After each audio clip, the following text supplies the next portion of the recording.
Niamey accuse le chef de l'ONU d'être en complicité avec la France et 2 pays francophones. Pour plus d'informations sur ce sujet, retrouvez-nous après le générique.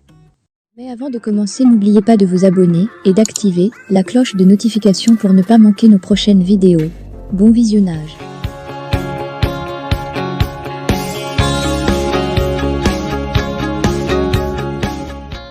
Les militaires au pouvoir au Niger ont dénoncé vendredi les agissements perfides du chef de l'ONU qu'ils accusent d'avoir fait obstacle à la participation de leurs représentants à l'Assemblée générale des Nations unies.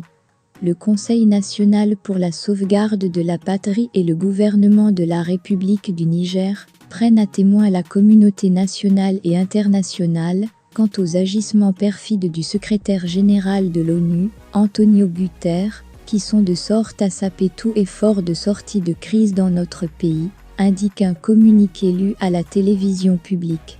Dans la adresse vidéo, les militaires ont accusé le secrétaire général d'avoir en complicité, avec la France et 2 pays francophones, empêché la participation du Niger à la 78e session de l'ONU. Selon ce texte, M. Guterres s'est fourvoyé dans l'exercice de sa mission en faisant obstacle à la pleine participation du Niger à la 78e session de l'Assemblée générale de l'ONU, qui représente le pays à l'AG. Lors de cette Assemblée générale, les militaires au pouvoir avaient envoyé son nouveau ministre des Affaires étrangères, Bakary Yahou Sangaré, qui était avant le coup d'État du 26 juillet le représentant du pays à l'ONU.